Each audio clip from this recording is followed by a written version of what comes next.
जय जगन्नाथ समस्त गोटे खुशी खबर अच्छी जहाँकि आमर सुभद्रा योजना बहुत शीघ्र आवेदन होगा जाऊँगी।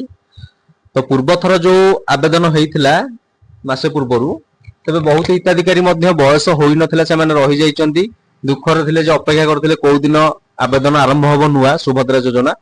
तेज भिडटी शेष जाए देखूँ कौ मैंने आवेदन करेंगे केते तारिख स्टार्ट हम डॉक्यूमेंट कौन लगे सब जिन आपको कहबी आ कौन सुविधा किंबा कौन आपनकर डॉक्यूमेंट ठीक थिले आपण आवेदन कला परे आपनकर सुभद्रा योजना टी खाता रे पाई परिबे। सब जिनस आपनको कहिबे तबे वीडियोटी आपण स्किप करंतुनी शेष जाए देखंतु। तो देखंतु सुभद्रा आवेदन जो हबो मार्च मास एटा सरीबा पई जाउची। एप्रिल मास 1 तारिख रु सुभद्रा योजना आवेदन हबो जहा कि हमर एप्रिल 31 तारिख पर्यंत चलिबो। संपूर्ण मासे पर्यंत सुभद्रा योजना अप्लाई हबो। जो हिताधिकारी माने रहि जाइचंदी से माने निहाती भाबरे आवेदन करिनेबे। एबे सुभद्रा योजना अप्लाई बंद अछि।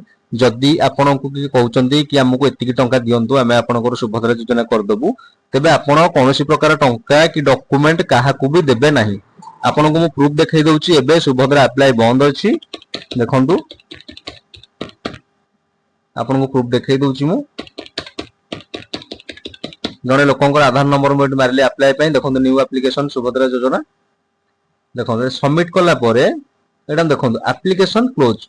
तो वर्तमान एप्लीकेशन क्लोज अछि। आपण बाहरे काहाकू भी टंका पैसा देबेनी ठकामीर शिकार हेबेनी आपनको कहि दउची मन रखंतु। एप्रिल मास 1 तारिख रु सुभद्रा योजना आवेदन होबा पई जाउची। तो डॉक्यूमेंट कोन लागिवो ना डॉक्यूमेंट आपणकर आधार कार्ड निहाती लागिवो। आपणकर आधार कार्ड निहाती लागिवो। आधार कार्ड रे बैंक डीबीटी लिंक थिबा दरकार। जदि डीबीटी लिंक नाही तेबे मते जोगाजोग कले मु आपणकर चेक करी कहि परिबी जे आपणकर डीबीटी लिंक एक्टिव अछि ना नै। तो एई दीटा मुख्य आधार कार्ड रे बैंक अकाउंट लिंक थिबा दरकार जोटा कि डीबीटी लिंक कह जाउची। आपणकर निहाती डीबीटी लिंक थिबा दरकार। तो को माने पकई परिबे चलंतु देखिबा को माने पकई परिबे देखंतु। सुभद्रा योजना नूतन आवेदन एप्रिल 1 तारिख रु सुभद्रा योजना रो नूतन आवेदन आरंभ हेबो। योग्यता कोन ना 21 वर्ष ऊर्ध्व एवं 60 वर्ष रु कम वयस्क महिला माने जो माने आवेदन करिवे तांकू 21 वर्ष रु अधिका होइथिबा दरकार एवं 60 वर्ष रु कम होइथिबा दरकार। आवेदन तारीख रही जाउची 1/4/2026 अनुଯାयी 1 तारिख रु आरंभ होबो एप्रिल मास 1 तारिख जोटा कि हमर लास्ट डेट रहिबो एप्रिल मास 31 तारिख। संपूर्ण मासे आवेदन होबा पई जाउची। आपण रेडी रहंतु आवेदन करे पई भूलिबेनी। गुरुत्वपूर्ण कथा हला कि आपनकर पूर्वरु जो माने आवेदन महिला करिसंती जो महिला माने पूर्वरु आवेदन करिसंती से माने सेकेंड थर आवेदन करि परिबे नाही।